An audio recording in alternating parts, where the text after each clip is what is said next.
ನಿಮ್ ಎಲ್ಲರಲ್ಲೂ ಒಂದು ಆತಂಕ ಇದೆ. ಇಡೀ ರಾಜ್ಯಾದ್ಯಂತ ಜನತಾದಳ ಪಕ್ಷದ ಕಾರ್ಯಕರ್ತ ಬಂಧುಗಳಿಗೆ ಸನ್ಮಾನ್ಯ ಕುಮಾರಣ್ಣ ಅವರ ಆರೋಗ್ಯದಲ್ಲಿ ಎಲ್ಲೋ ಒಂದು ಕಡೆ ಏರುಪೇರಾಗಿದೆ ಅಂತಕ್ಕಂಥ ಒಂದು ಆತಂಕ ನಿಮ್ಮ ಮನಸ್ಸುಗಳಲ್ಲಿ ಏನಿದೆ.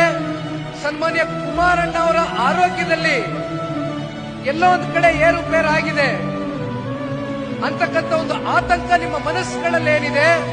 ಇವತ್ತು ನಾನು 80 ಕ್ಷೇತ್ರಕ್ಕಿಂತ ಹೆಚ್ಚು ಕ್ಷೇತ್ರಗಳು ಇವತ್ತು ಪಕ್ಷವನ್ನ ಸಂಘಟನೆ ಮಾಡ್ತಾ ಇರ್ತಕ್ಕಂಥದ್ದು. ಇವತ್ತು ನಮ್ಮ ತಂದೆಯವರಿಗೆ ಸಣ್ಣ ಪುಟ್ಟ ಆರೋಗ್ಯದಲ್ಲಿ ಏರುಪೇರಾಗಿದೆ ಅಂತಕ್ಕಂಥ ನಿಮ್ಮಲ್ಲಿ ಇರ್ತಕ್ಕಂಥ ಚಿಂತನೆ ಏನಿದೆ ಅದನ್ನ ದೂರ ಮಾಡ್ಲಿಕ್ಕೋಸ್ಕರ ನಿಮ್ಮ ಮುಂದೆ ಬಂದು ನಿಂತಿದ್ದೇನೆ. ಒಂದೇ ನಿಖಿಲ್ ಕುಮಾರಸ್ವಾಮಿಗೆ ಇರ್ತಕ್ಕಂಥ ಕಲ್ಪನೆ, ಒಂದೇ ಕನಸು.